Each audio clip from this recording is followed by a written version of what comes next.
Hello everybody and welcome. In this video I'm going to show you how to change volume using your BOSE Portable Home Speaker.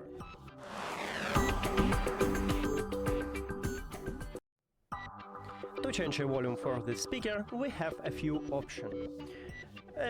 Is use an application or touch controls what the speaker have.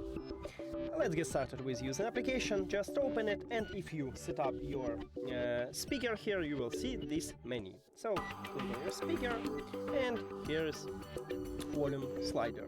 So to increase the volume, just move the slider to the right, and to lower the volume, just move the slider to the left.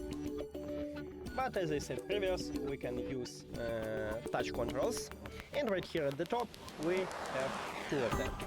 To increase the volume we have volume up control, but have a plus icon. You just press on it and you will increase the volume. You can see this at this speaker, and you should see it right here at the slider, but there is some bug, I guess. You don't want to...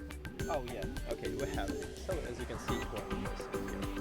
And to lower the volume we have volume down button. We have a minus icon. You again just press on it and you can see this information about the volume level at your speaker or right here at this slider. And that's it. Thank you for watching this video. If you found it helpful, please consider subscribing to the channel and leave a like on the video. See you later.